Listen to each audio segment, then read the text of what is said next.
Komunikasi PSSI ini menjadi masalah sejak dulu memang. Sekali lagi, Pak Yunus Nusi harus dimaksimalkan sebagai sekjen karena itu adalah suara penyambung visi PSSI dengan publik, bahkan dengan pihak luar, AFC, FIFA, harusnya Pak Yunus Nusi. Kalau memang beliau nggak kompeten digantilah. Kelihatan banget. Jadi perlu di-ban dari Super League. Sampai ini pujian sih menurut gue ya. Itu pujian ya. Pujian untuk Tom Hay ya. Apalagi kalau ada Joe Pelupesi di belakangnya. Kan? Yang penting itu dia mau stay di Indonesia, nggak pulang balik kayak Tarkaman. Kalau bolak-balik berarti nggak usah dikasih kontrak dong ya? Ya Tarkaman aja. Setiap pertandingan aja lo bayar per match. Per match ya? Kalau nggak per event aja ya? Nah itu per event. Bojan Hodak itu salah satu pelatih adaptif ya. Dia tahu betul bagaimana mengetahui kedalaman skuad yang dimiliki. Tapi yang paling hebat adalah dia mampu merubah karakter pemain.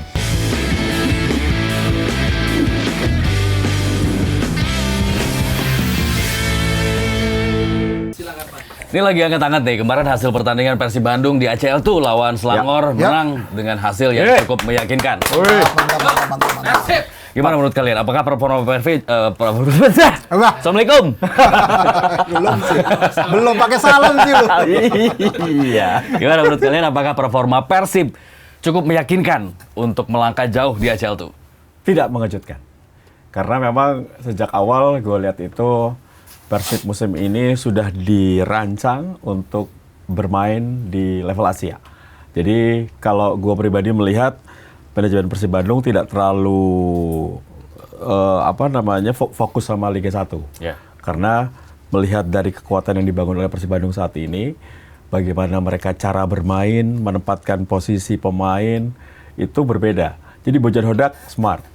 Dia sudah tahu bagaimana menghadapi lawan-lawan di Asia, tidak terlalu banyak pegang bola, 1-2 sentuhan, tapi kalau di Liga 1 boleh goreng, gocek. Kelihatannya beda. Dan pemain sudah dibikin plan A, plan B. Jadi mode Asia langsung siap. Mode Indonesia siap. Mereka udah jadi gitu. Jadi memang targetnya memang untuk Asia. Jadi kalau Persib Bandung jadi penguasa grup saat ini bukan sesuatu yang luar biasa. Sudah pasti seperti itu. Bakal seperti itu. Jadi memang Persib sudah dipersiapkan untuk menghadapi dua kompetisi di Super League dan juga ACL tuh ya? Tapi lebih fokus ke Asia. Ya, lebih fokus ke Asia.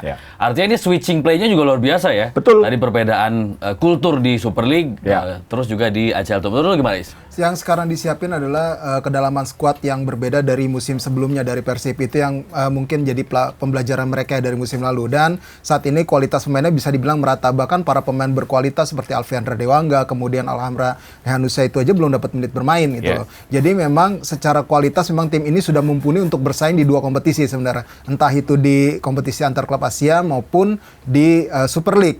Dan yang sudah terlihat adalah sebenarnya kerangka timnya itu nggak berubah dari Persib gitu. Itu aja, mau main di Super League, mau main di AFC Champions League juga sama aja gitu loh. Cuma paling ada beberapa perubahan, pergantian 1, 2 ataupun 3 pemain aja gitu. Tapi kerangkanya sudah didapatkan sama Bojan Hodak. Yang pasti memang permainan mereka menjadi lebih simpel ketika benar kata Mas Tio itu di LCA.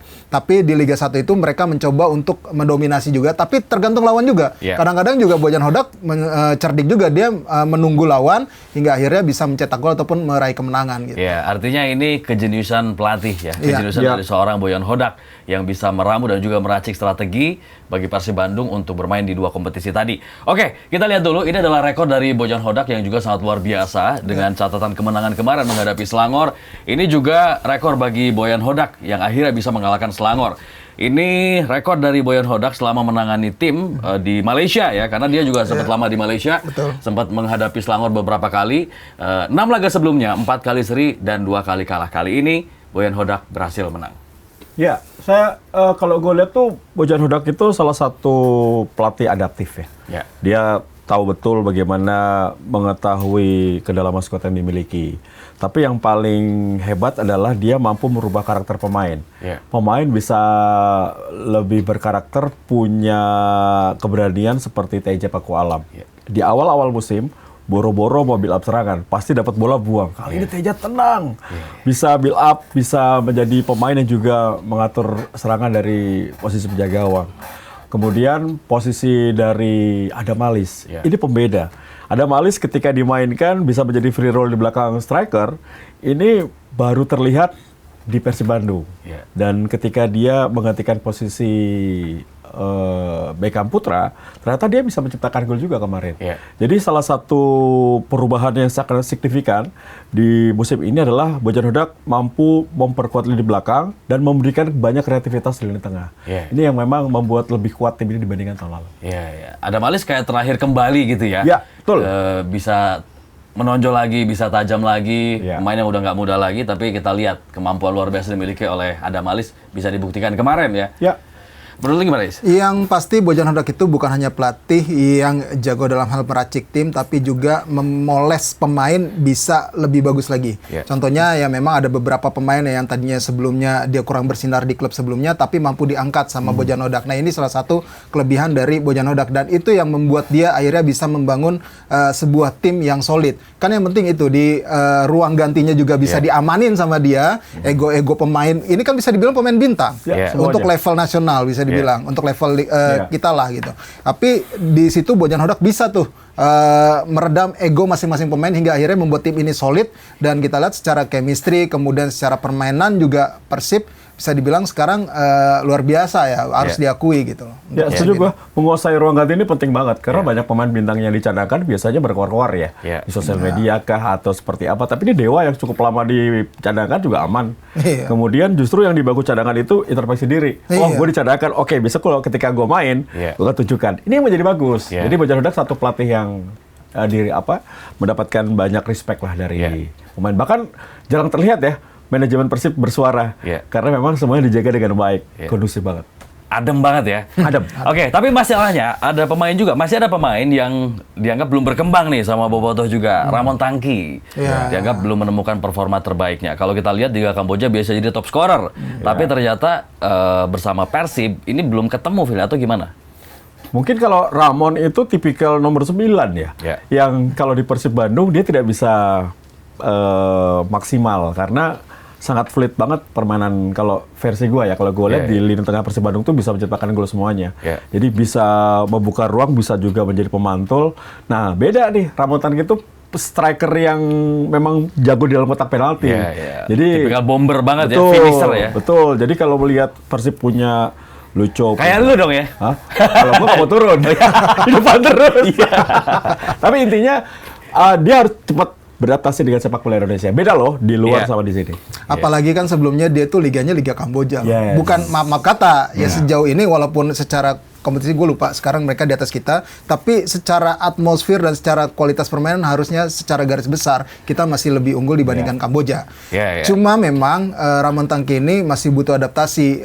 Dia itu apa ya, kalau gue lihat sebenarnya tipikal bukan hanya di kotak penalti juga sebenarnya. Dia agak lumayan cukup liar juga, tapi tidak seperti Andre Jung. Kalau Andrew Jung kurang itu efektif ya? Iya, jadi seperti kurang efektif. Sebenarnya kan dia diharapkan bisa menjadi pengganti David da Silva.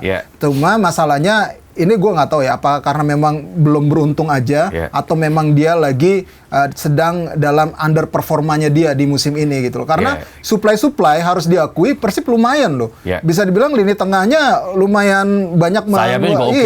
Sayapnya juga oke gitu, supply bolanya juga oke. Tapi para pemain tengah lini keduanya dari Persib ini juga bisa cetak gol. Karena memang para striker Persib itu udah pasti dijaga ketat sama lini belakang lawan. Jadi memang ini juga kaitannya juga dari strategi permainan juga. Tapi memang kalau gue lihat Ramon Tangki ini masih belum sesuai harapan. Karena kalau kita lihat dari rekornya, Ramon Tangki misalnya bagus di Kamboja, tapi sebelum-sebelumnya main di Eropa, di Austria atau di Brazil sendiri juga jadi tier kesekian gitu, layer kesekian gitu kan.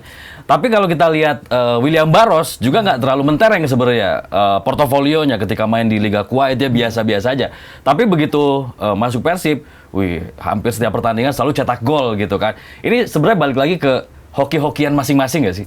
Atau adaptasi sih? Adaptasi. Cepat beradaptasi. Sepertinya Ramon kurang cepat beradaptasi dengan tadi kalau tadi Iris bilang ini pemain bintang semuanya kayak Real Madrid zaman dulu.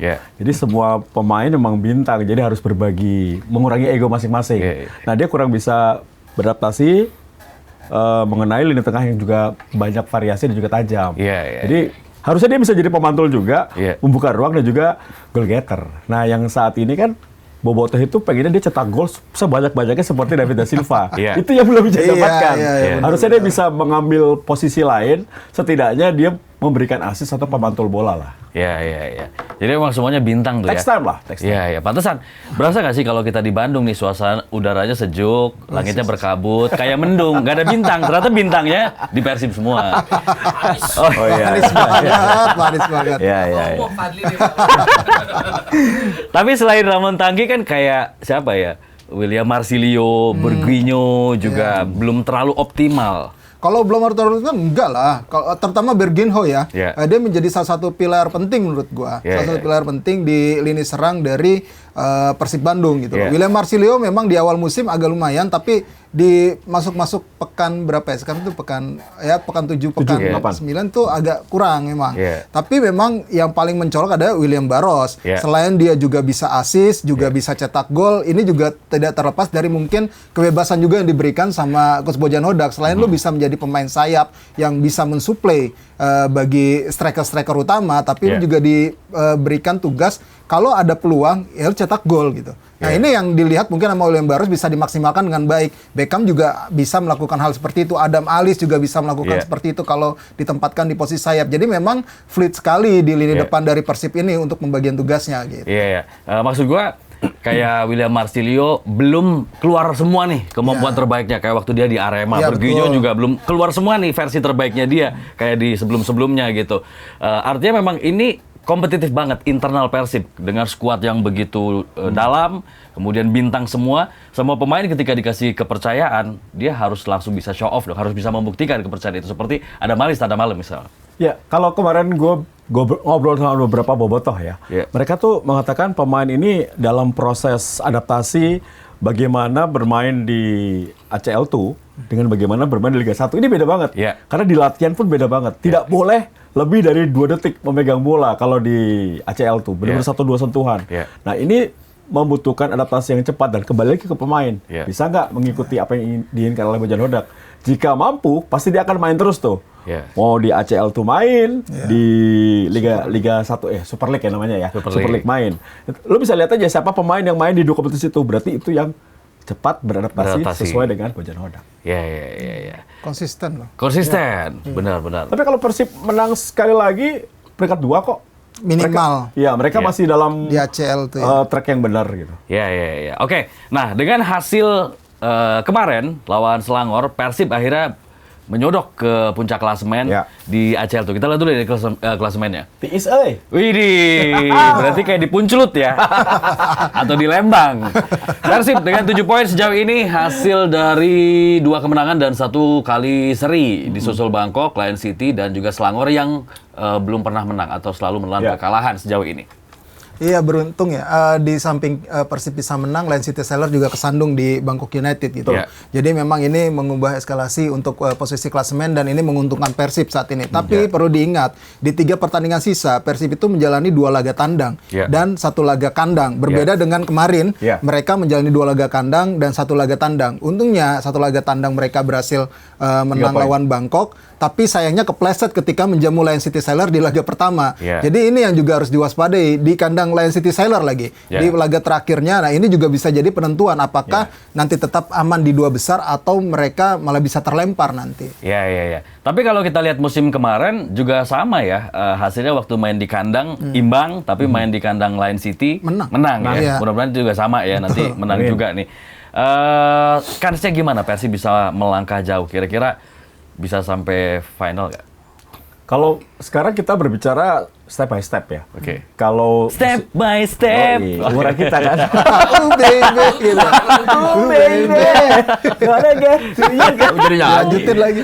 Kalau melihat step by step harus lebih dari tahun lalu. Tahun lalu Persib gagal lolos dari grup. Nah, harusnya tahun cuma ini sekali bisa. menang. Ya, betul. Karena nggak serius.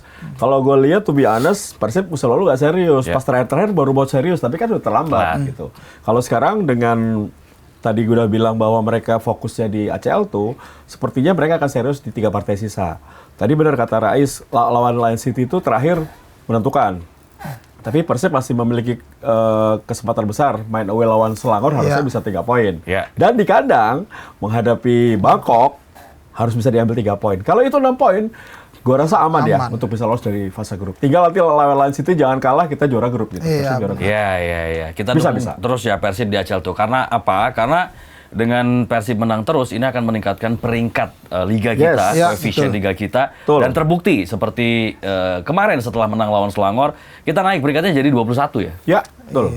Meskipun belum resmi Walaupun ya. belum resmi. Iya, ya, belum Is, ya. resmi, itu masih hitung-hitungan inilah, hitung-hitungan netizen. Itu hitungan poin, karena kan kalau cara ngitung poinnya Proyeksi itu kan ya. proyeksinya kan sudah ada memang Ya. rumusnya di AFC gitu. Tapi memang ini juga jangan buat kita terlena juga gitu sama Persib, karena bisa dihitung juga nanti hasil dari Dewa United, apalagi Dewa United juga di Super League-nya lagi tren negatif gitu, dan kita harap dua tim ini bisa melaju setidaknya paling tidak sampai ke babak ketiga lah, atau enggak perempat final atau semifinal zona gitu. Yeah. Nah ini seenggaknya bisa membuat peringkat kita tuh masih ada di kisaran 20 atau 21.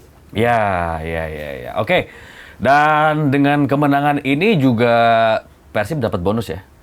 Selain Bonus apa nih? bonus lah. Kalau bonus udah pasti ya, Pasti. udah senang banget kemarin gue lihat. iya, maksudnya dari match fee dan juga Oh iya, performing fee dengan kalau itu kemenangan iya. kan. Pasti, Ya. kalau itu pasti. Dan Karena gede memang itu. lumayan loh. Gue lupa jumlahnya berapa, tapi memang lumayan gede Iya, untuk iya. AFC Champions League tuh musim ini. Iya. Kan dari satu match-nya $50.000 ya.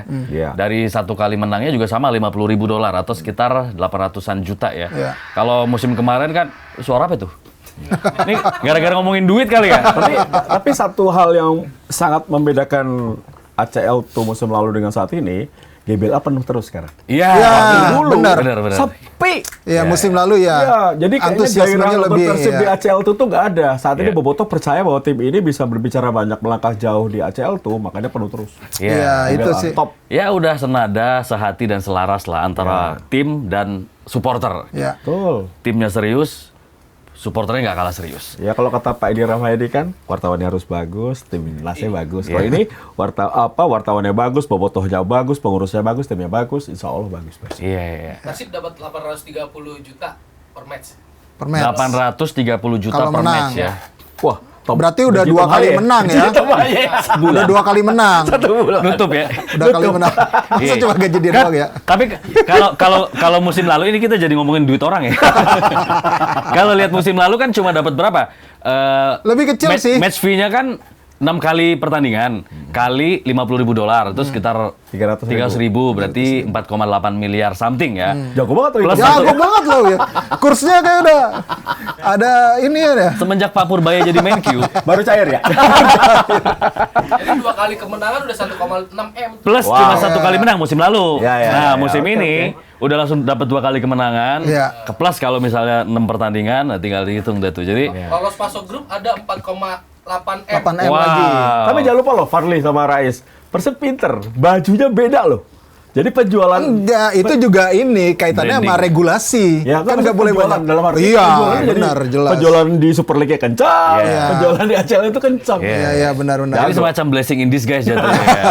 Tapi Karena memang ikutin regulasi. itu harus dilakukan ya sama klub-klub Iya. Indonesia. Walaupun memang sekarang untuk merchandise tidak terlalu menopang juga bagi klub-klub yang gue tahu. Memang belum terlalu banyak lah yang beli ori.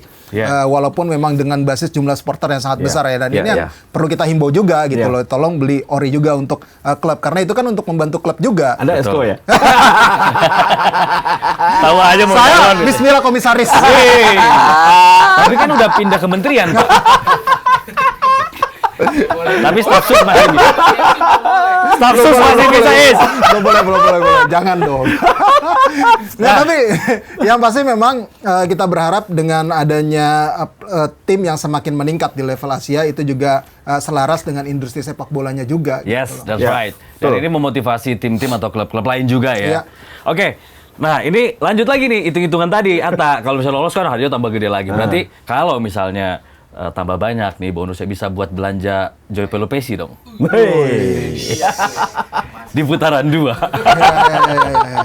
Emang segitu ngebetnya sama Joy Pelopesi? Soalnya posisi itu penting saya, Mang. Persib itu butuh posisi 6. Iya. Kalau mau masuk ke semifinal ketemu Cristiano Ronaldo. Oh Di iya ACL benar. tuh. Iya. Itu karena kalau Joe Pelopesi masuk, itu akan menambah benar-benar 30% kekuatan Persib Bandung tuh. Iya. Kalau mau tampil melangkah jauh ya, sampai dari wilayah barat ke wilayah timur kan di Yeah. semifinal, bisa jadi Cristiano Ronaldo bermain di GBLA. Wish. Lawannya Persib. Iya. Bisa, Bisa, kalau itu Iya. diambil ya. Itu pun kalau Al-Nassr nggak kepleset, jangan Iya. salah juga. Iya, betul. Al-Nassr belum tentu yakin. Iya, belum tentu juga. Karena di sana lebih Lebih lebih persaingannya. ngeri persaingan Iya, iya. di barat. Kita doakan lah biar Ronaldo bisa ke Bandung lah ya. Mau Iya, diajak benar-benar. mau diajak makan ini nasi tutuk oncom. Maune. Makan Maune. Jukut goreng. Iya, cendol Elizabeth. Iga bakar si jangkung. Warung teh Ita. Ya Allah. Surabi. Setia Budi ya. Iya.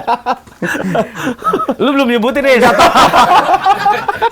Sate apa kemarin yang gue iniin ya? Gue lupa tuh sate apa ya? Marangi yang apa mang Purwakarta. apa sih? Sate mang apa sih itu yang banyak banget dah. Wisata malamnya boleh. Aja. Jangan Oh, Rais di dia lah. Braga Rais ya. Lebih Iya. tahu dia. Tapi Untung kok gak nyebut tuh namanya. Gawat loh. oh ditahan-tahan berarti ya. Tapi perlu nggak? Kalau menurut Mas Yo kan perlu. Menurut lu gimana? Perlu nggak Joy Pelupesi? Gini ya, sebenarnya kalau secara kedalaman kan sampai dia buang Deddy Kusnandar kan harusnya sudah cukup. Ya. Secara materi pemain, tapi gue nggak tahu kebutuhan apa, se-urgent apa si Joy Pelupesi ini dibutuhkan.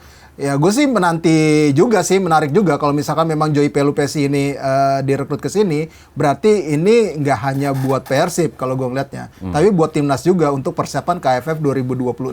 Ya. Iya kan? Kan Nara bisa ke situ loh. Iya. Ada berapa pemain sekarang di timnas yang udah di sini gitu? Jordi Amat, ibaratnya gitu ya. Iya. Rizky Ridho, timnas kecil lah. Ibaratnya di Persibnya sendiri udah ada 4 atau sampai 5 pemain Iya. lah gitu yang bisa dikaryakan di AFF 2026. Jadi memang proyeknya mungkin agak kesana juga nih. Ada apa ya? Kalau gue ngelihatnya ini ada gambaran besar juga dengan merekrut ataupun memboyong Joy Pelupesi ini bisa memperkuat timnas juga nanti misalkan lebih mempermudah untuk pemain bermain di AFF 2026 gitu. Yeah. Jadi, karena gue melihat secara urgensinya gue nggak, ya ini memang yang pasti yang lebih tahu adalah pelatih ya. Tapi Betul. kalau sampai dia buang Deddy Kusnandar pun, dan Deddy Kusnandar tampil baik loh di Bayangkara, Yeah. kapten tim sekarang, Bagus. gitu loh. Jadi memang secara kualitas sebenarnya dia oke gitu, tapi dibuang, ibaratnya dipinjemin ke klub lain gitu. Jadi makanya gue lihat urgensi ini nggak terlalu urgensi sebenarnya untuk Persib untuk mengambil Joy Pelupesi. Kecuali ada sisi lain yang memang dilihat sama Bojan Hodak ataupun dari sisi manajemen Persib secara marketing. Ya, ya, Buat ya. gagah-gagahan lumayan lah. Pas Galacticos. Value, nambah value. Benar. Persija nggak mau ngambil Joy. Katanya sih juga kan, Iya. tapi gue ngelihat malah justru di Persija mungkin lebih butuh kali ya, karena secara kedalaman di gelandang bertahannya agak kurang Persija. Yang gue lihat ya, Iya, kalau iya. secara ini permainan timnya gitu. Tapi ya kita tunggu aja ntar di bulan Januari. Ya, ya. Kalau ya. Persija kayaknya lebih ke Brazil Connection deh. Brazil. Ya, Kalau Brazil Belanda Connection. nggak masuk. Nggak loh. masuk. Iya, iya. Sekarang udah jalan nih Brazilnya soalnya. Iya, Benar, Brazil benar, udah jalan. Udah jadi ya. Takutnya kalau misalnya masuk dengan filosofi yang beda, ini akan beda ritmenya gitu ya. Tapi Yang pasti kan jangan ke lagi-lagi- PSM. Nanti nggak dibayar ke PSM. Jadi jangan. Jangan ke sana. Kan lagi-lagi kan duitnya. Duitnya kan Aduh. gimana? Iya. Wako! PSM tapi udah dapat pelatih baru Ya loh. udah, cuman bagusnya Bernardo Tavares Iya sebetulnya. jelas lah kalau itu lah. Iya, Tahu lah iya. nih pelatih yang ininya. Menarik Tapi juga itu. tapi kemarin ya ada beberapa suara-suara juga nih dari entah boboto atau netizen lah ya yang bilang nanti putaran 2 udahlah Joy masuk si Ramon Tangki, Marsilio atau bisa siapapun jadi. yang nggak berkembang out aja gitu gimana menurut kalian? Itu kan wajah boboto. Iya. Tetap manajemen pasti punya pemikiran seperti tadi Rais bilang. Apakah urgensinya memang harus? Tapi kalau melihat dari usia dari Joy Pelupesi juga sudah sulit bersaing di Eropa dan mungkin dia akan kesulitan untuk mendapatkan kontrak panjang, ya tidak salah juga kalau Iya. Persib Bandung mengambil. Seperti Rais tadi katakan, mungkin ada kepentingan tim nasional yang sudah dipikirkan oleh Persib Bandung dan juga PSSI. Iya. Ada deal lain yang kita nggak tahu. Itu menguntungkan untuk nanti AFF tahun depan yang berlangsung di bulan Juli, Iya. mungkin akan memudahkan pemanggilan pemain. Oke, ya. Itu kan jangka panjang yang kita nggak tahu ya. Iya, Kan ada deal-dealan pasti antara Persib dengan PSSI. Iya, iya. Lihat. Oke. Kaget gua. Tenang. Ayo. Saha. Saha. Hayang naon? Hayang naon? Kopi. Anu hidung kopi nanya. Cik keluar teh. Kaget. Tong ajedog didinya. Nggak ada tiba-tiba pergerakan lo ya. Nggak, dia mengiyakan Joe Pelipesi ke Persib Iya, kayaknya. kayaknya dia. Oke. Lanjut. Yang ini nggak diturunin juga lightingnya, biar terang juga gitu. Kudu kalau mau. Gawat. Oke, kan gue jadi lupa mau ngomong apa ya? Paling peksi tadi. Oh iya. Ya. Jadi, lah dengan kemenangan kemarin, ini menambah daftar kemenangan, rangkaian kemenangan yang didapatkan oleh Persib Bandung. Hat-trick kemenangan, Ya. mulai dari lawan Bangkok, terus lawan PSBS, lanjut lagi lawan Selangor bisa menang 3 kali beruntun. Ini Persib lagi on fire nih kayaknya. Ya, ini memang Persib sudah kalau gue bilang sudah sampai di peak performa para pemain ya. Maksudnya ini sudah harus di-maintain sama Coach Bojan Hodak dengan level seperti ini, Ya. di mana Persib sebenarnya nggak mudah juga menang, terutama di Super League ya. Kalau apalagi di AFC Champions League gitu. Tapi yang pasti ini mereka sudah on the track.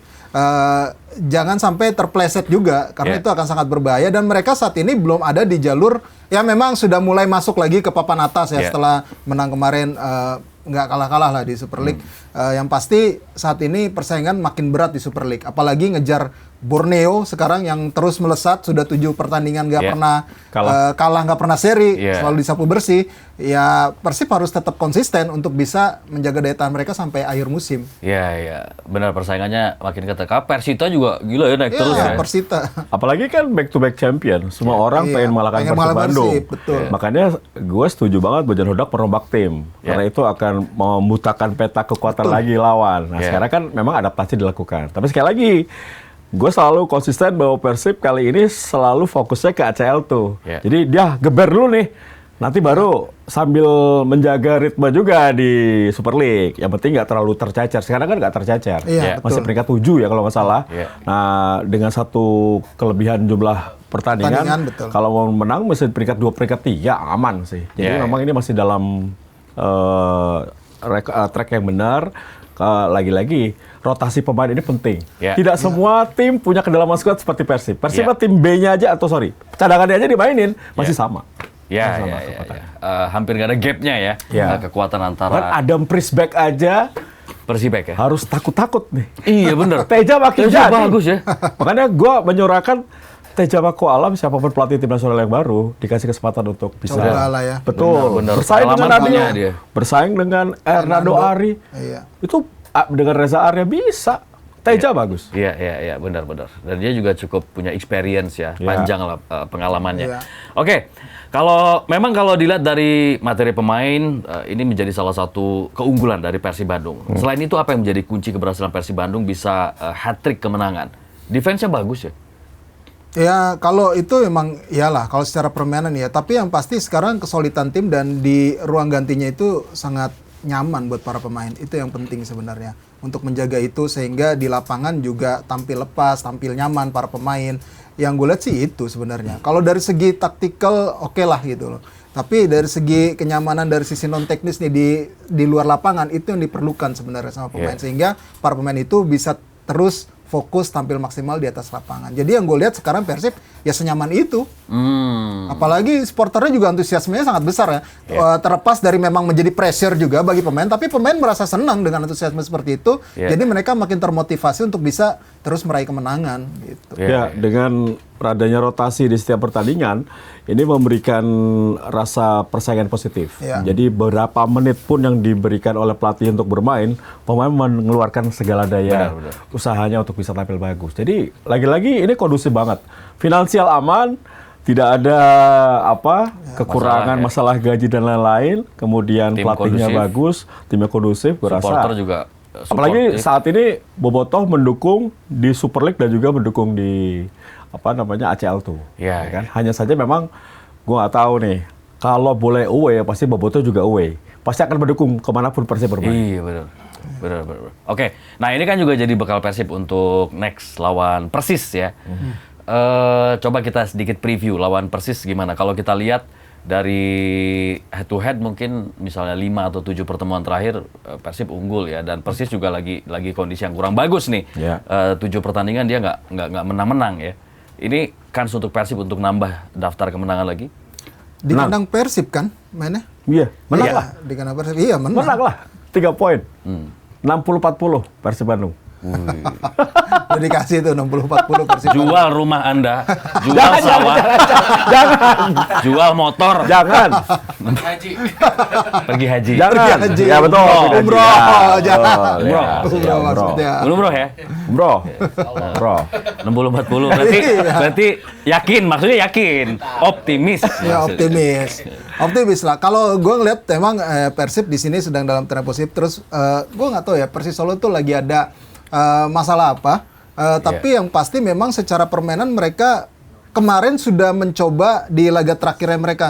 Lawan siapa ya? Persis terakhir tuh kemarin lawannya gue jadi lupa dah tuh. Tapi mereka udah coba tampil menyerang gitu loh.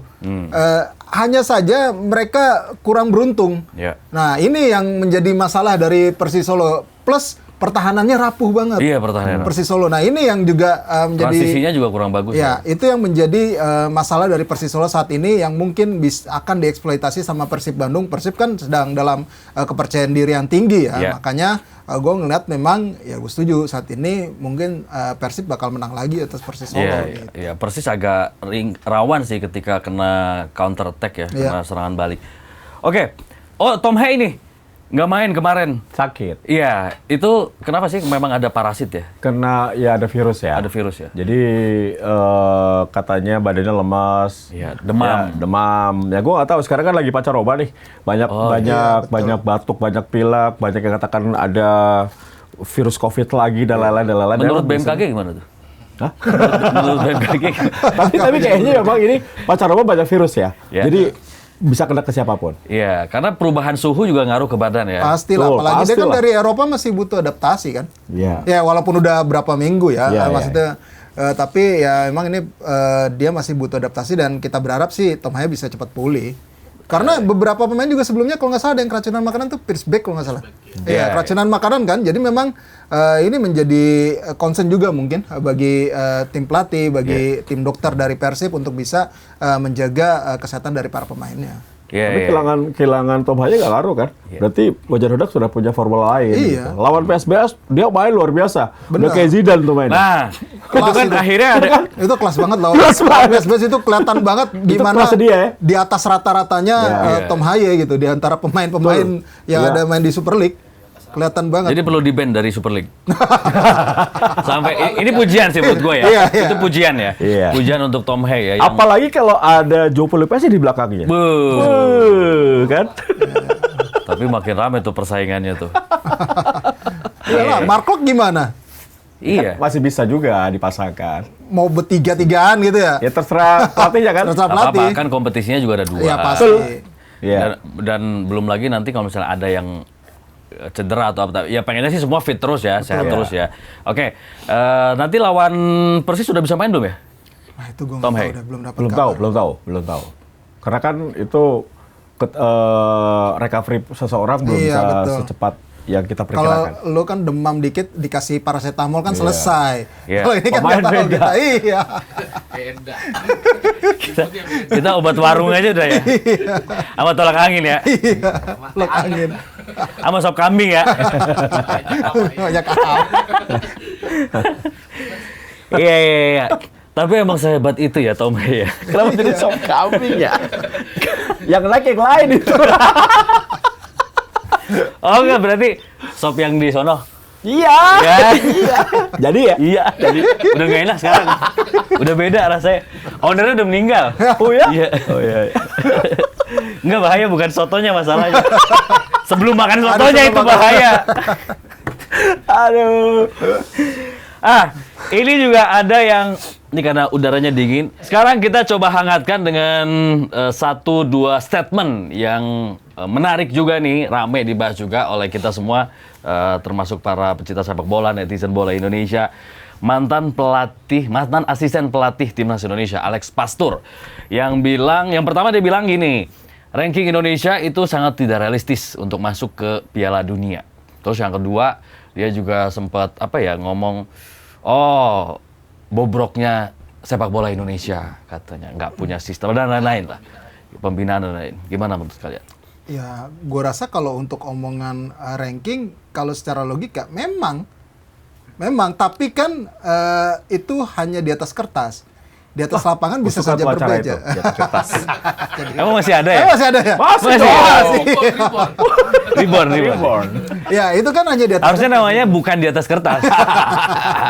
Lanjut, Is. Ya, itu kan hanya di atas kertas, tapi di atas lapangan semua bisa berbeda. Arab Saudi aja bisa ngalahin Argentina di Piala Dunia gitu Right. loh. Yang peringkatnya berbeda jauh gitu. Yeah. Tapi memang kalau secara logika, secara realistis memang. Tapi peluang itu kan ada kemarin. Yeah. Nah, itu yang yang pertama ya. Yang Yeah. kedua memang gue setuju. Memang sistemnya memang belum terbangun bagus di kita. Kalau dia bilang mungkin pahitnya secara pedasnya adalah bobrok, ya kita harus introspeksi juga gitu. Kenapa dia bisa bicara seperti itu? Karena memang secara pembinaan usia dininya juga masih belum terlalu settle, belum bagus itu. Sekarang memang sudah ada Piala Suratin, tapi pas Piala Suratin itu formatnya sudah pas untuk luas geografis Indonesia gitu misalkan. Kemudian Elite Pro Academy, apakah jadwalnya sudah memang menunjang para pemain muda kita yang hanya 2 hari langsung bermain. Maksudnya 1 hari main, besoknya main lagi. Gitu. Itu kan juga nggak bagus juga sebenarnya. Gitu. Tapi memang perbaikan-perbaikan ke arah situ sudah coba dilakukan sama PSSI sekarang. Nah, itu kan yang mesti dilihat. Ada progres ke arah situ. Gitu. Kita yang juga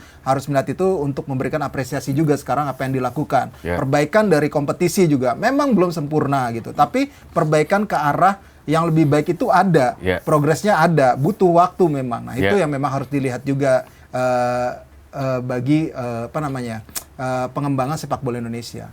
Udah cocok jadi staf sus. Gila benar. Kalau gue punya point of view yang berbeda ya. Oke.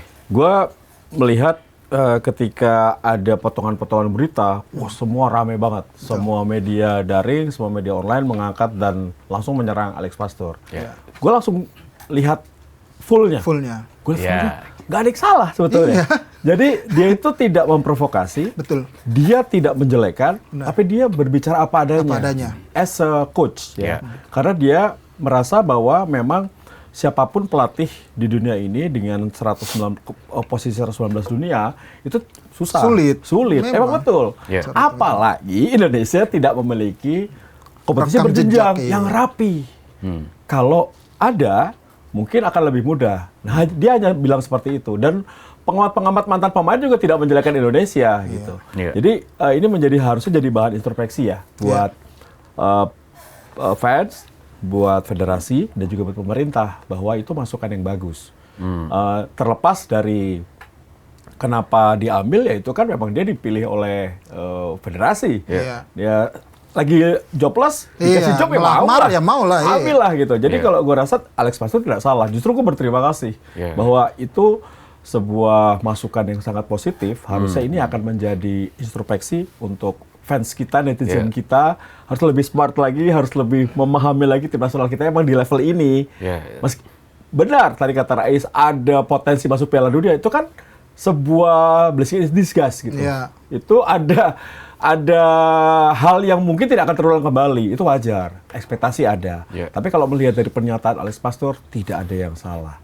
Semoga itu bisa didengar oleh federasi dan pemerintah, nanti bagaimana mereka untuk membenahi kompetisi. Yang tadi dikatakan suratin, bukan hanya suratinnya ya, sistem kompetisi. Kompetisinya, dan EPA-nya. Jangan hanya EPA-nya, sistem kompetisi seperti apa. Jangan sehari 2 hari terus main. Janganlah, harus ada seperti liga. Konsisten dan berjenjang. Betul. Dan akhirnya nanti 10 tahun lagi kita bisa mendapat hasilnya. Oke. Jadi untuk sistem ini memang kita harus bercermin ya dengan apa yang disampaikan oleh Alex Pastur. Tapi soal ini nggak logis segala macam, itu lu setuju juga? Setuju lah. Setuju ya. Semua negara di peringkat 119 dunia untuk masuk Piala Dunia nggak logis masuk. Tapi kalau ada kerja keras dan memang Allah bilang masuk ya masuk aja. Masya Allah. Ini dia nih. Takbir. Nah, sekarang Islandia bisa masuk. Terus kemarin Tanjung Verde bisa masuk. Kalau Allah bilang masuk, masuk aja gitu. Makanya sekali lagi, gue balik lagi nih. Supporternya harus sehat, pengamatnya harus sehat, federasi harus sehat, pemain harus sehat, pelatih harus sehat, pemerintah harus sehat. Insya Allah masuk. Sehat-sehat Indonesia ya. Maksudnya jangan terpecah-pecah lah. Semuanya bersatu. Itu kan susah. Tapi memang harus dilihat secara utuh sih wawancara itu. Betul. Video itu harus dilihat secara utuh sih. Jadi makanya kita bisa menangkap, oh ternyata Esensi maksudnya dan seperti ini substansinya. esensinya iya Ya. gitu. Kalau dipotong-potong memang Provokatif akhirnya jadi. menjadi provokasi memang. Iya. Akhirnya seperti itu. Bahkan hostnya, terus mata-mata pemain Belanda nggak ada yang mencoba Indonesia kok. Mereka hanya, Iya. kenapa lo dipecat? Banyak gitu doang. Iya. Dan bahkan Alex Pastur pun sebenarnya kan juga mengungkapkan di situ dia kaget. Sebenarnya dia merasa harusnya proyek ini bisa Jangka panjang lebih ya? lama, Iya. jangka panjang. Tapi karena ada memang sentimen negatif, Iya. atmosfer yang tidak bagus lah, kan akhirnya kan tidak akan membuat nyaman. Iya. Ya bullying segala macam itu Iya. kan membuat mereka ini mungkin baru pertama kali loh mereka alami seperti itu. Alami gini, benar. Iya, terutama di sosial media bahkan sampai ngejar ke keluarganya mereka. Betul. Ya ini kan baru pertama kali pasti dihadapi Iya. sama mereka. Terlepas mereka pernah di klub Eropa gitu, tapi gue rasa ini pasti pertama kali mereka mengalami tekanan yang begitu dahsyatnya Iya. gitu dari netizen Indonesia, dari publik sepak bola Indonesia. Makanya gue ngelihat di sini ya sebenarnya kalau omongannya si Pastor itu cuma realistis apa adanya, benar gue sepakat gitu. Iya. Ini wajar sebagai ekspresi sakit hati orang yang diberhentikan? Enggak sih, kalau gue ngeliatnya enggak sih Dia kayaknya. cuma ngomong, ditanya dia ngomong. Iya. Kalau Oke. gue sih ngeliatnya. Tapi kenapa yang ditanya dia bukan PK yang diundang wawancara? Ya mungkin yang bisa ada waktunya Ya. dia. PK kan lagi nonton Barcelona. Agenda lain diundang Iya, sama Barcelona ya kan kita Jadi nggak tahu. ini kalau gue pribadi sih refleksi buat netizen dan juga pendukung fans Indonesia ya. Harusnya dengan hal ini, kenapa sampai ketua umum juga mengatakan susahnya nyari pelatih tim nasional saat ini karena ada perundungan, Cyberbullying. Betul, itu sangat tinggi sekali di Iya. Indonesia. Itu harus kita bisa ngerem sih. Iya. Harus sadar bahwa Indonesia saat ini ada di peringkat 119 dunia. Iya, iya. Memang kita menuju ke atas, tapi harus ada prosesnya pelan-pelan. Artinya pelatih sejago apapun, sehebat apapun, kalau kerja dalam situasi yang tidak nyaman, tidak Exactly. kondusif, ini juga nggak akan bisa mencurahkan segala kemampuannya ya. Ya. Iya, iya. Betul. Jadi ada tekanan yang extraordinary gitu, pressure yang selalu luar biasa, yang mungkin nggak dialami ketika melatih tim lain. Iya, memang ada plus minusnya sih kalau melatih timnas Indonesia itu. Di satu sisi kalau lo bagus lo dipuja bagaikan raja, Iya. tapi kalau misalnya lo Cakep ya membawa kata-katanya, hasil dipuja bagaikan raja. ya kan. Kalau misalnya Alumni hasil- Sahid ya? kalau misalkan hasilnya negatif, ya lo akhirnya Out. dijatuhkan sampai out, gitu ya. iya langsung out. Rise out. Langsung. Jadi terjun bebas gitu. Terjun ya? bebas. Jadi memang ya ini supporter kita tuh harus bisa apa ya namanya ya, bisa agak sedikit meredam lah gitu loh. Apalagi kalau misalnya ini udah sasarannya ke pemain, itu udah gue sih udah paling ya gimana ya, gue menghimbaunya jangan sampai lah pemain itu sampai dibulinya habis-habisan seperti Iya. itu gitu. Iya, Tapi iya. mungkin karena kemarin track recordnya waktu Sintayong itu kan lagi bagus banget. Iya. Set. Jadinya akhirnya terluapkan semua. Terluapkan di situ. Iya, iya, bener. Bahkan ketika waktu kalah lawan Irak pun, tribun penonton kan langsung teriakin Sintayong. Mungkin bagi seseorang yang sedang bekerja saat itu juga jadi sentimen negatif itu lagi kan, gitu. Kayak, kok gini amat, gitu ya. Ya. Ya. Ini bukan pembelaan ya, tapi kita bagaimana kita melihat secara Melihat ya objektif. secara ya. psikologi penonton itu seperti apa. Iya. Oke. Memang ini bukan hal yang mudah. Artinya siapapun yang nantinya akan ditawari pekerjaan untuk menjadi pelatih timnas Indonesia harus berpikir menimbang salah satunya selain faktor teknis dan lain ya. Tapi harus berpikir juga ini akan menjadi dua sisi mata pisau ya. Ya, yang Rais bilang tadi, satu sisi kita akan dipuja bagaikan raja kalau misalnya kita bagus gitu ya. Iya. Dan ketika duduk menjadi pelatih Indonesia, exposure pasti gila-gilaan tuh. Tapi ketika kita nggak memenuhi ekspektasi, siap-siap aja gitu. Dan ini pasti akan menjadi salah satu bahan pertimbangan calon pelatih nantinya tuh. Ini akan jadi bahan yang diperhitungkan juga gitu. Nggak cuma soal melulu, soal angka, klausul kontrak, dan sebagainya. Ini harus dilihat juga. Tapi di sisi lain, mari kita sama-sama juga fans Indonesia untuk lebih meredam, lebih kalem. Kita puji, kita kritik, proporsional aja. Iya, gitu. betul. Sesuai porsinya aja gitu. Kritik-kritik yang membangun. Kalau tapi jangan menghina, membuli, bahkan sampai DM, sampai doxing segala macam. Itu udah nggak sehat ya. Dan jangan menyerang pemain. Jangan menyerang pemain. Ya, kalau kritik boleh. Ya, boleh. Boleh kritik. Contoh kritik yang sehat tapi tidak menyerang gimana? Ya mungkin lebih lebih banyak ke gym. Tolong makanannya dijaga, istirahatnya dijaga, itu lebih bagus. Dalam posisi porsi Jangan sebagai dugem atlet. gitu ya. Ya, jangan keluar malam. Bisa kayak gitu. Misalnya kalau misalnya di pertandingan kemarin kesalahan Rizky Ridho pun udah mengakui itu kesalahan saya. Iya, Nah, misalnya Rizky Ridho, lo harusnya passingnya ke Martin Paes gitu. Harusnya jangan lo lakuin itu. Akhirnya kan jadi kebobolan. Nah itu kan masih bisa. Tapi jangan sampai gara-gara lu. Nah itu gara-gara lu. Karena penikmat bola di Indonesia dan netizennya bukan cuma orang dewasa. Orang dewasa, iya, anak kecil juga. Iya. Nggak bisa juga. Ya. Oke. Nah, ini yang menarik juga ketika kemarin Pak Ketum, Pak Erik ya, yang juga Menpora, buka suara soal siapa kira-kira kandidat pelatih selanjutnya. Atau mungkin juga menanggapi suara-suara publik yang pengen STY Kembali. ya comeback ya ke Indonesia atau CLBK. Probabilitas Sintayong masuk 0. Kita juga move on dengan Sintayong. Untuk tim nasional itu kalau nggak perform ya gitu. Walaupun sebenarnya kalau secara pribadi saya kurang gitu suka karena membangun strata kepelatihan itu perlu waktu, gitu kan? Waktu saya masuk PSSI itu kan jelas antara Sintayong dan Indra Safri ya nggak bisa komunikasi, masing-masing senior, masing-masing punya ya kan nggak mudah gitu. Nah baru terakhir zamannya Patrick kita bisa bikin strata, tapi itu pun karena gagal ya gimana ya kan. Ya sekarang kalau ditanya pusing nggak? Pusing. Kenapa? Ini kan hilang senior 23, 20. Nah jadi memang kalau ditanya kapan kita pengumuman pelatihan baru, belum. Saya masih perlu waktu konsolidasi dua hal. Probabilitas Sintayong masuk 0. Nah, ini menarik nih. Probabilitas Sintayong balik adalah 0. Ya. Ini mungkin akan ada banyak fans yang Kecewa. patah hati. Artinya tidak mungkin kita mendatangkan lagi Sintayong. Menurut kalian gimana? Apa yang menjadi bahan pertimbangan, dasar pertimbangan Pak Erik tidak akan lagi merekrut Sintayong? Oke, ini satu hal yang gue rasa ini hak prerogatif ya dari Ketum dan juga PSSI Esko ya untuk memilih pelatih. Tapi dengan banyak pertimbangan. Sekarang gini, seorang pelatih yang pernah sukses dengan tim atau negara, ketika balik lagi belum tentu loh. Betul. Seperti Fadli pernah pacaran dengan si A, balik lagi pacaran dengan si A setelah putus 2 tahun. Belum tentu semanis waktu pertama. Yeah. Jadi gue rasa ini salah satu contoh yang mungkin harus dipahami juga oleh fans. Memang Sintayong sudah memiliki benang merah, cerita indah membawa Indonesia dari 170 dunia sampai 120-an ya. Tapi ini dilema juga bagi Ketum. Ya. Karena Pak Erik sudah kehilangan kepercayaan publik dengan kemarin kegagalan Indonesia Piala Dunia.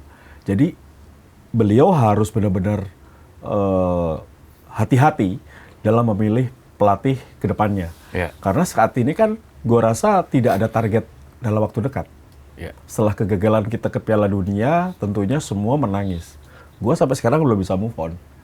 Kok gue nggak percaya Indonesia nggak lolos Piala Dunia ya, yang tinggal sedikit ini. Tapi kembali gue mencoba untuk realistis.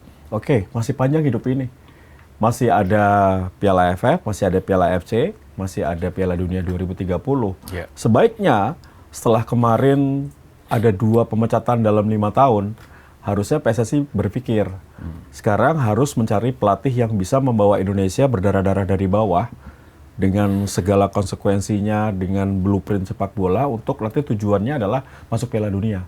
Entah 2030, entah 2034. Jadi gue setuju, tidak perlu buru-buru untuk memilih pelatih. Sesuai dengan target awal sebetulnya ya. Meskipun banyak netizen, kan kita ada FIFA Match di bulan November. Kan kita ada AFF 2026. Ya. So what? Maksudnya kalau hanya ngejar itu doang jangka pendek, nanti gagal ya pecat lagi. Jangan sampai. Nah, harusnya Pak Erik dengan segala hormat, jangan hanya mendengar 1-2 bisikan.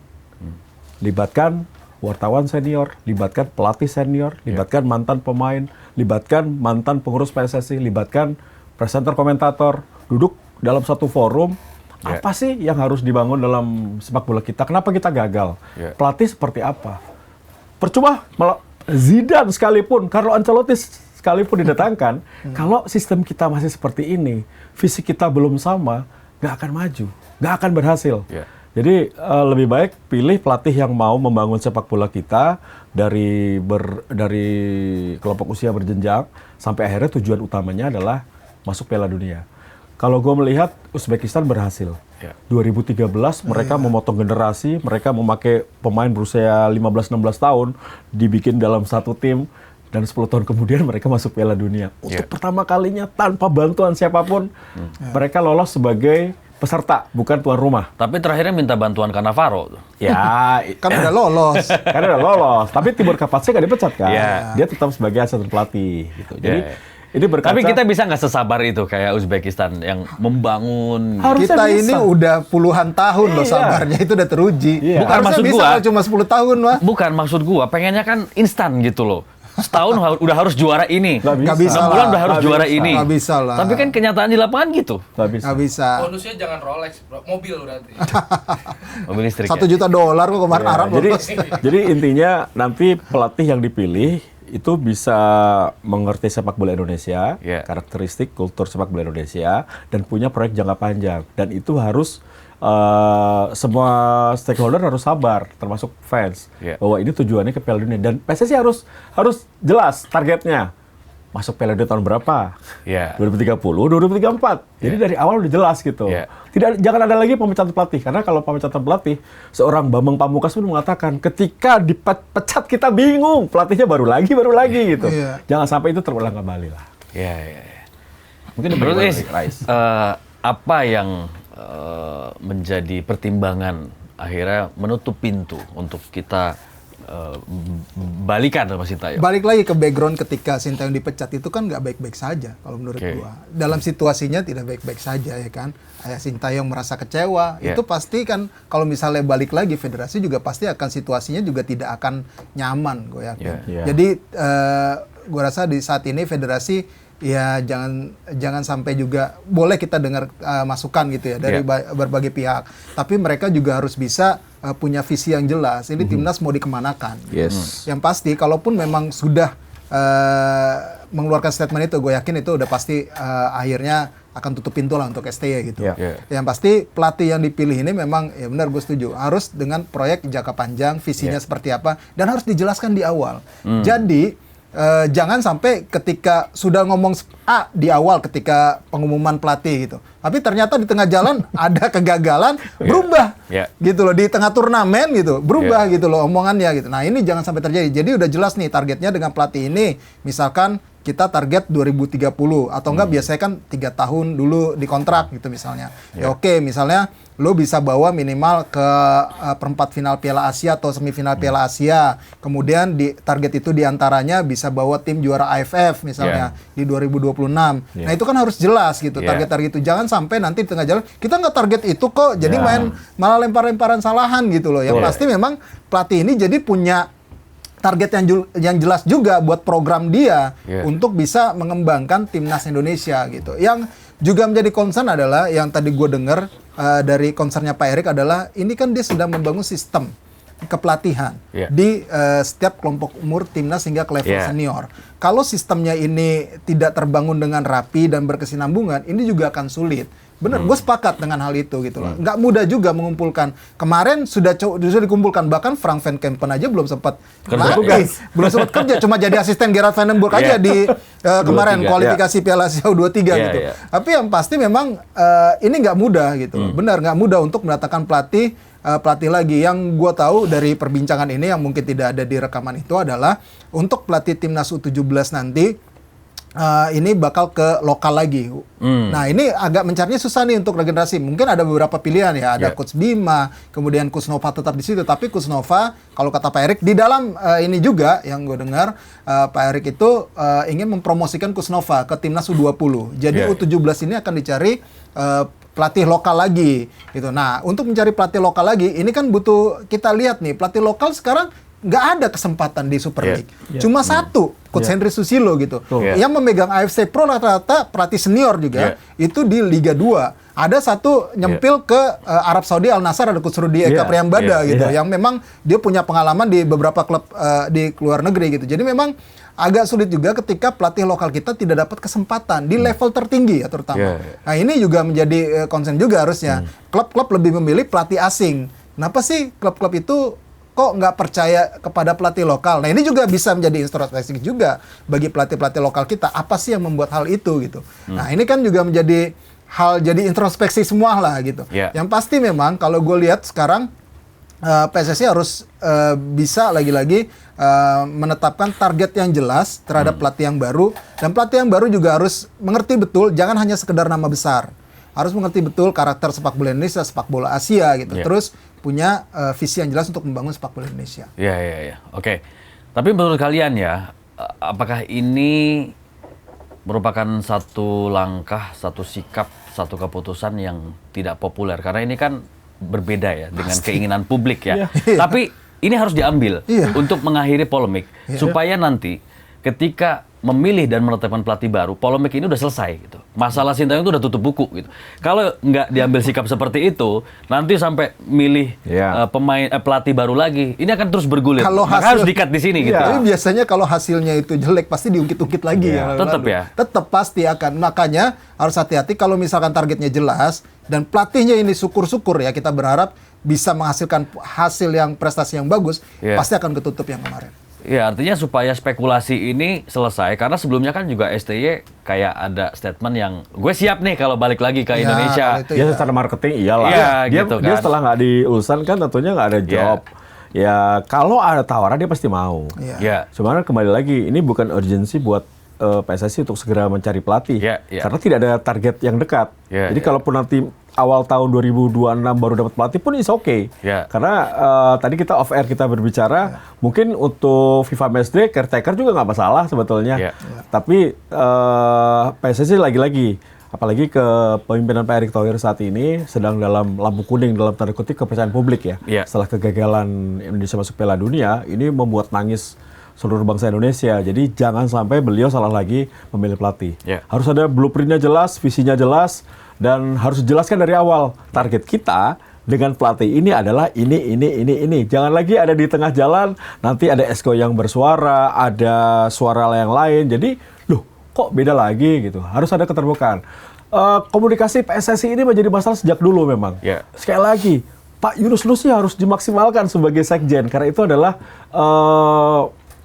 suara penyambung visi PSSI dengan publik, bahkan dengan pihak luar, AFC, FIFA, harusnya Pak Yunus Nusi. Kalau memang beliau nggak kompeten digantilah, cari ya sekjen yang memang bagus untuk bisa menjadi public PR ya untuk PSSI gitu. Karena selama ini komunikasi, Fadli, gue rasa komunikasi ini kacau, jadi digoreng terus sama orang-orang, makin kacau berita-berita. Karena jujur aja media daring saat ini kan butuh kontroversi untuk menaikkan engagement gitu. Tapi kadang-kadang digunakan untuk hal-hal negatif. Nah itu kan selalu ada gitu sosok-sosok yang positioningnya di situ gitu. Harus bisa sama-sama menahan sih kalau gue lihat. Harus bisa sama-sama menahan agar tidak terjadi makin banyak polemik ya. Supaya tidak yang akhirnya tidak produktif sebenarnya. Akhirnya tidak produktif gitu. Malah mundur ya. Iya, yang gue pengennya sudah langsung action tapi sudah dengan perencanaan yang matang.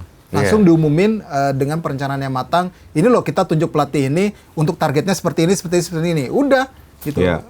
That's it, dan kita tinggal lihat hasil kerjanya, itu aja. Itu kan yang pasti akan menjadi pantauan terus nih, akan jadi bahasan terus. Arahnya udah ke situ sekarang gitu loh. Jangan lagi dibangun-bangun opini belum apa-apa, ini sudah yang terbaik gitu. Jangan seperti itu juga gitu loh.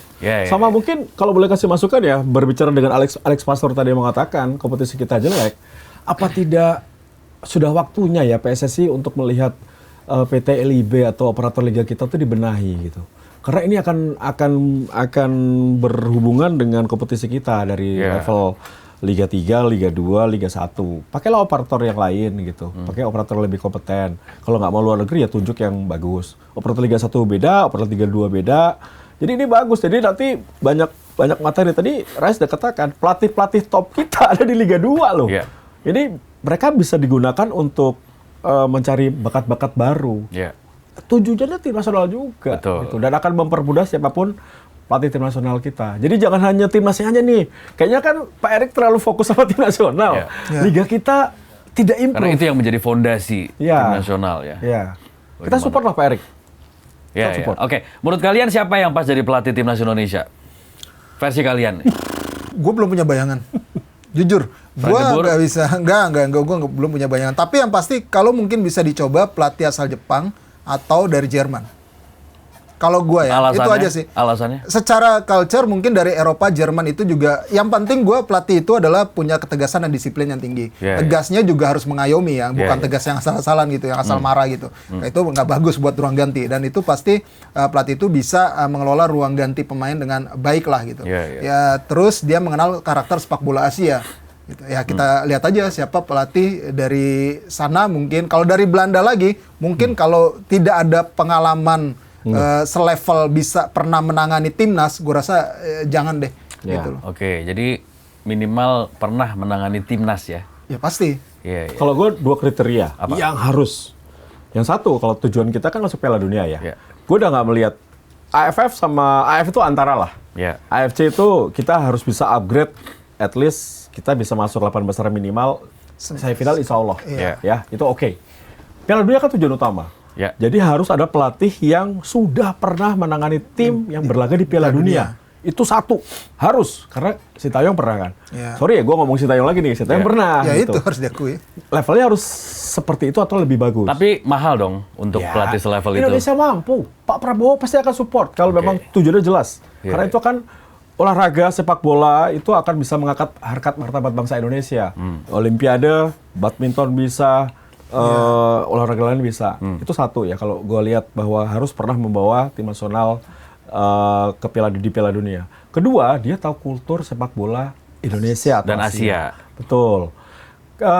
Itu penting karena buat apa sok-sokan pakai Carlo Ancelotti, Iya. sok-sokan pakai Zinedine Zidane, tapi tidak tahu sepak bola Lagian juga Indonesia. Ancelotti udah di Brazil. Contohnya, Iya, iya. contohnya atau mau pakai Jurgen Klopp sekalipun gitu. Iya. Nah, maksud gua Ah, boleh tuh kata Rais kan Jerman. bisa. Nah, ini Bisa. contohnya. Iya, iya, iya. Tapi yang pasti dua syarat itu kalau versi Tio Nugroho ya harus pernah membawa tim di Piala Dunia, jadi berdarah-darah dari kualifikasi. Jadi dia bisa menelurkan vibes positif. Ayo Indonesia, kita dari kualifikasi dari ronde 2, 3, 4 masuk kayak gitu sampai berlaga di Piala Dunia. Dan dia tahu kultur sepak bola kita. Nggak semua pelatih mau terjun sampai bawah dan stay di Indonesia loh untuk mengetahui Liga Konoha ini. Yang penting itu dia mau stay di Indonesia, nggak pulang balik kayak Ya. Tarkaman. Misalnya habis pertandingan selesai dia pulang. Cabut, Ya. gitu Harusnya dia tetap stay untuk Yes. bisa memantau lagi, berkomunikasi Yeah. dengan para pelatih dari klub-klub gitu, berkomunikasi lagi dengan pemain-pemain dan dia Yeah. bisa melihat peluang ada pemain baru yang bisa dia panggil ke timnas. Nah, itu Yes. yang penting. Jadi dia mau stay di Indonesia. Kalau bolak-balik berarti nggak usah dikasih kontrak dong ya. Ya, Tarkaman aja. Setiap pertandingan aja lo bayar Free per match. per match ya. Kalau nggak Iya. per event aja ya. Nah, itu per event. Iya. Kalau nama kita belum tahu, pasti itu keputusan PSSI. Iya. Tapi kalau gua mimpi gua itu ada 2 nama Siapa? sebetulnya ya mimpi. Tapi nggak tahu Jose Mourinho. yang mau. Enggak. Gua lihat pelatihnya Maroko bro. Oh ya. Loh, Walid bukannya main bola nggak boleh Maroko? Ya, Nggak boleh kan? Itu Maroko. Jadi Walid Regragui Walid itu Regragui. sangat bagus. Gua lihat dia memiliki kedekatan dengan pemain. Iya. Selain dia punya teknik ya, bisa merangkul pemain ketika Piala Dunia, dia tahu Maroko ini pada tegang semua anak-anak muda kan. Iya. Dibawa keluarganya, dibawa ibunya, ayo situ. Doa ibu akan membawa kalian lebih bagus. Itu salah satu hal positif. Itu cocok untuk Indonesia lah. Iya. Iya, ya, Dan- kultur-kultur kayak Ya, gitu ya. itu cocok. Iya. Jadi gini, Ada IS dong. Hah? IS. Ini ngomong pelatih asing, Itu Pak. pelatih asing. Ini ngomong pelatih asing. Itu. Yang kedua adalah Timur Kapatse. Tapi Timur Oke. Kapatse kan belum dilepas. Iya, iya. Dia harus Piala Dunia 2026. Iya. Tapi dia sudah membuka. Saya di DM nih banyak oleh Yoi. jutaan masyarakat Indonesia. Tapi maaf, karena saya masih punya tugas dengan Fabio Cannavaro untuk membawa negara saya di Piala Dunia. Iya, iya. Nah, seperti itulah yang mungkin 2 nama yang masuk. Tapi kalau Iya. nama-nama lain gue belum lihat. mereka hadir tuh di mimpi lu tuh. Itu keinginan ya. Iya. Keinginan ya. Timur Kapase. Kalau Belanda, gue rasa enggak lah.